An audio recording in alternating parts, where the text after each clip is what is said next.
Welcome back. It is 6:48 on your Tuesday morning. It's time now for the morning rush. We are now hearing the 911 calls documenting the last hours of the 23-year-old woman who was killed while attempting to get back her stolen car. Sydney Wilson calls dispatch multiple times throughout the day on July 31st, but dispatch tells her officers can't respond until the stolen car is stationary. She found her car at the Smiths off of Corzine Central when police say 13-year-old Marcos Barelas opened fire, killing Wilson. Barelas is now charged with first-degree murder. A man wanted by police across the state is in custody this morning after an hours-long standoff in Carlsbad. Police say 41-year-old Jeremy Melendrez was a suspect in the shooting of a woman near Eastwood Avenue and South Canal Street on yesterday morning. A SWAT team was activated, and according to police, Melendrez fired several rounds at officers. Melendrez now faces 14 counts of aggravated assault on a peace officer for yesterday's incident. A Rio Rancho couple is working with police to find out who has been stealing and vandalizing their pride flags. Daniel Maynard and his partner say their cameras caught 3 people walking up to their front door, flipping off the Ring camera, ringing the doorbell, and then taking off. So far, Rio Rancho police say they don't have enough information to find the people responsible. Erica. And here's a look at our school day. We're back after the long weekend. It is a little cooler this morning. You may want to wear a light sweater. By this afternoon, you'll be shedding that 90 degrees. It's going to be a sunny and dry day. The city of Rio Rancho is encouraging residents to help clean up illegal dump sites in the city and its open spaces. Sign-ups are now open for Mayor Hull's Rally in the Desert on September 16th. Residents are encouraged to bring trucks, trailers, shovels, and rakes, but other cleanup supplies will be provided. The deadline is September 8th. The Albuquerque International Sunport and Southwest Airlines are commemorating the first flight from the Land of Enchantment to Long Beach, California. The new route will mark the 16th destination served by the airline from the Sunport, with Long Beach becoming the 3rd airport that Sunport serves in the Los Angeles basin. The inaugural flight is set to depart this morning before 11:30. Santa Fe officials are bringing arts and culture to Midtown with the new Visual Arts Center.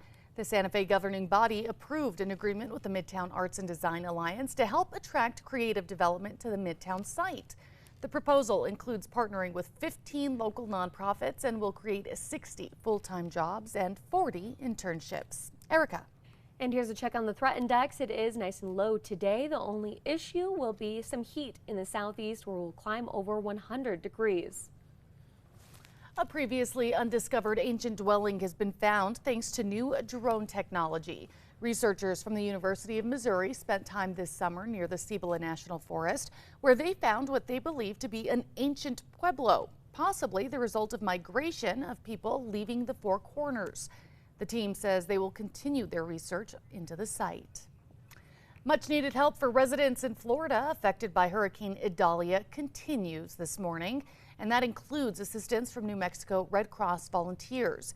Amy Stevenson arrived in Florida last Monday, just a couple of days before Idalia hit the state. Stevenson and other volunteers are part of the disaster relief team. They're helping out in Cedar Key, which is located northwest of Tampa.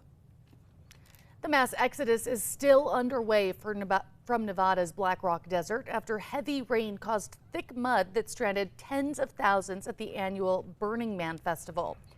Unexpected heavy rains Friday turned the annual counterculture camping experience into a muddy mess, stranding festival goers and forcing them to shelter in place and ration supplies.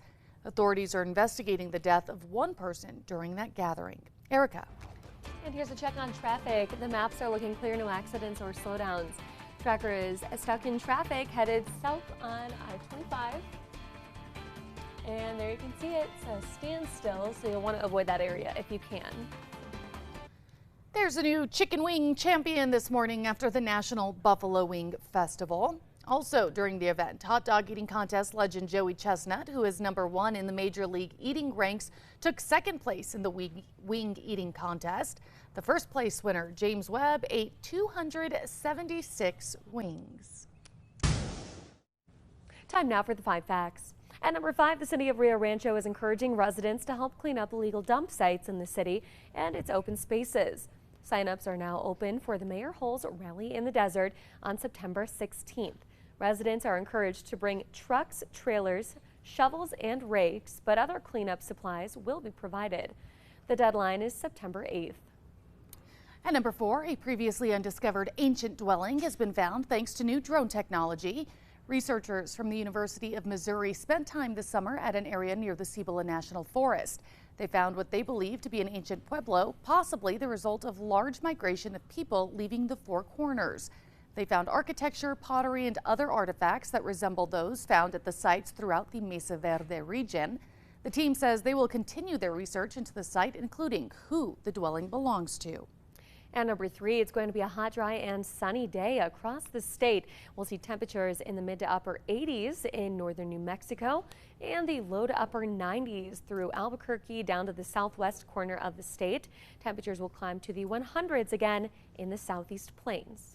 And number 2, a proposed bill that would place limitations on the personal production of cannabis is set to go before the Albuquerque City Council.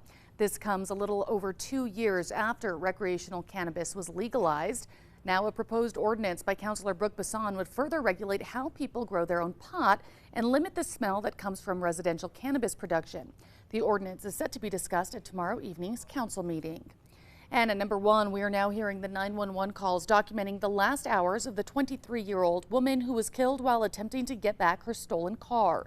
The newly released 911 audio shows Wilson reported her car stolen on July 31st and was growing frustrated as she tracked the car with GPS. Wilson calls dispatch multiple times throughout the day, but dispatch tells her officers can't respond until the stolen car is stationary. Police say a group of teens got out of the car and 13-year-old Marcos Barelas opened fire, killing Wilson. This was at the Smiths off of Coors in Central once she had tracked the vehicle. Barelas is now charged with first-degree murder.